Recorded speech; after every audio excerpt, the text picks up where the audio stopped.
Hey, good morning, everyone. It's Monday morning marketing and coffee. This is a special Labor Day edition, and I am excited to talk to you about my favorite books on mindset. And, when I say mindset, I mean, how do you think about your work? How do you think about your goal setting?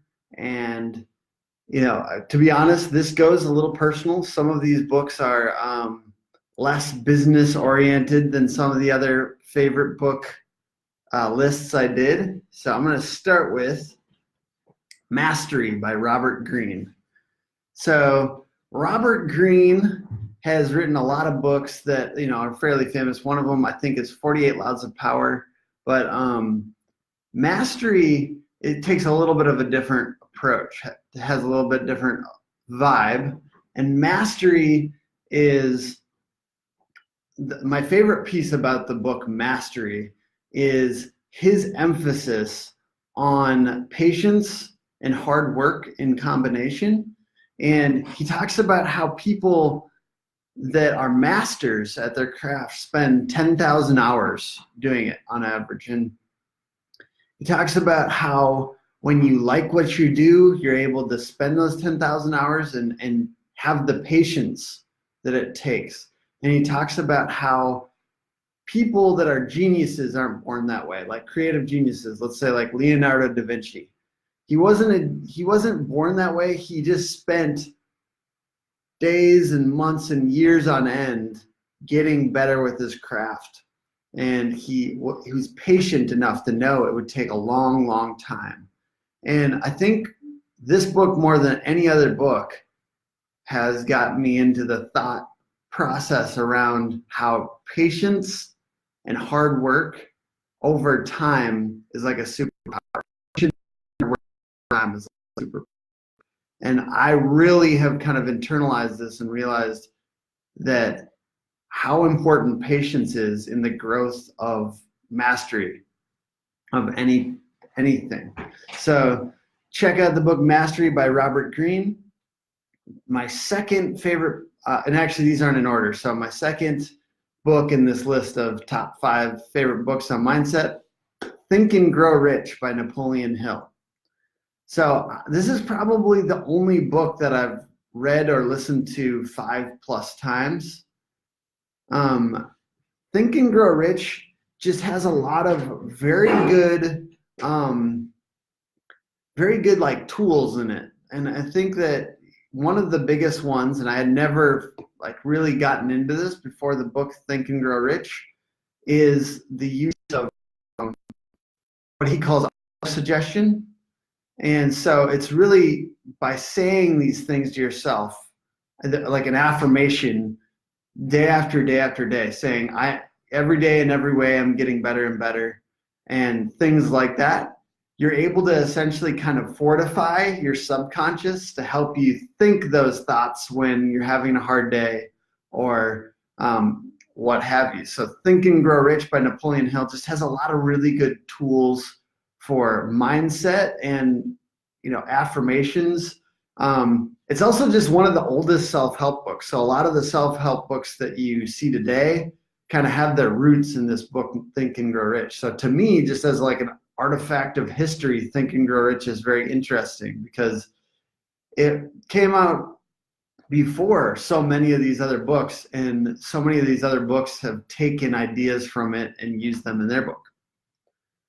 So the third book in this list of my favorite books on mindset, The Millionaire Booklet by Grant Cardone. So I've talked about a bunch of other Grant Cardone books in these top 5 favorite book lists, but The Millionaire Booklet is super short, and the main concept is just like basically that being a millionaire is not as crazy as you think, and a lot of people are millionaires, are making millions of dollars. So he breaks down $1 million so many different ways.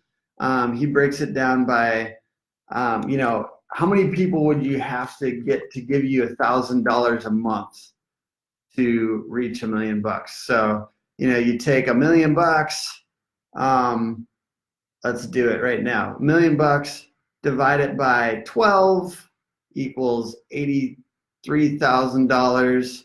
Divide that by,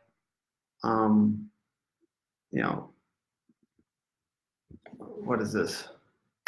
So it's $83,000. How many, out of 83,000, you need 83. So you need 83 people to give you $1,000 a month. Or half that if they each give you $2,000 a month. Or if you did like a software as a service, how many people would you need to give you a monthly fee to download your app? Or there's so many different ways to get to $1 million, and he breaks it down a bunch of different ways to get your mindset flowing. And he also talks a lot about multiple streams of income. So figuring out how to, both provide services, but then have an app. He talks about not getting rid of your main thing, but stacking things on top of each other. So not getting rid of your main source of income, but adding a new one, and trying to get sources of income that are complementary to each other. And he gives a ton of examples in the book. It's super quick. This book is like really short. So it's just a quick boost to kind of get you in the mindset of like, hey, this is possible. Hey, I need to set bigger goals. Hey, there's tons of people doing this and they're not like brilliant or geniuses or anything like that. The fourth book in my list is The Varieties of Religious Experience. So I just go into left field for this one because it's not all about money. The Varieties of Religious Experience is like a really old book. I think it was written in 1901 by William James. And, maybe some of you know, but I'm in recovery. So had addiction things in my life and stuff like that. Varieties of Religious Experience talks about all these examples of people who essentially acted as if, like they prayed, they acted as if there was a loving God in the world and moved towards that, and they took action based on that faith, and how people had great experiences even when they weren't like full-on believers. So basically it gives very practical examples of how people have experienced positive results from acting on faith in their life. And it's a really old book, but it was suggested to me in my addiction recovery, and in the process of reading that, I felt like I had permission to pursue a religious or a spiritual experience without the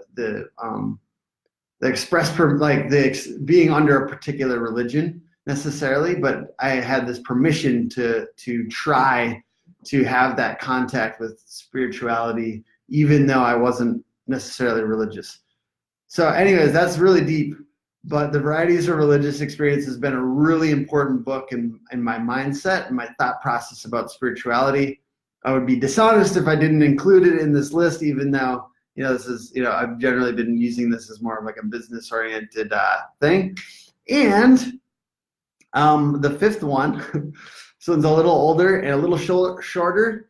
Not older, but I listened to it or read it for the first time a longer time ago in my life. So about 10 years ago, I read this book called Finding Flow. And Finding Flow is a book about essentially figuring out the types of work that you get into a rhythm on, you get into a flow on, and thus naturally have more energy towards. So I think that the author's name is really hard to pronounce, but I think it's Mihaly Csikszentmihalyi. But yeah, just Amazon the book, Finding Flow. It's also very short. And it is really important. It has been a really important book for me to just consider what equals flow in my work. And it's usually a balance of something that's difficult, but that I'm pretty good at. If it's difficult, I'm pretty good at, and I can kind of sit there and get in a rhythm on it and get lost in the work. And like the work kind of excites me. It's stuff I enjoy. It's difficult and I'm pretty good at. And that's where you get in this flow where you like lose track of time. Maybe I needed to go to the bathroom, but it was like 2 hours ago and now I have to run up and sprint to go to the bathroom. That's a good example of flow. I'm enjoying my work. I'm excited about my work, and I have to, I essentially get lost in it. That is flow. And essentially high performers, the author says, find a way to get into flow more often. So high performers find things that they're both good at, they enjoy, and that are difficult, and they do those things regularly so that they get into this flow. And that goes back to my first book, Mastery. If you're in flow more often, you're much more likely to spend the time it takes to get to 10,000 hours in your craft and become a master. So I hope you check out some of these books. Mastery, The Millionaire Booklet, and Finding Flow they're very short. Think and Grow Rich is probably like 250 words. And The Varieties of Religious Experience is like super long, but it's really good. I appreciate you guys joining me this morning for Monday Morning Marketing and Coffee. And I hope that you have a wonderful holiday, and that maybe you pick up one of these books on your holiday and perhaps you get something out of these. I'd love it if you shared with me. If you get something awesome out of one of these books, tell me about it. I always love sharing books with people and real, like when people tell me that they read a book that I suggested and it's positively affected their life. So join me next week for Monday Morning Marketing and Coffee, and do something this week that you enjoy in your work, and have a good one. Bye.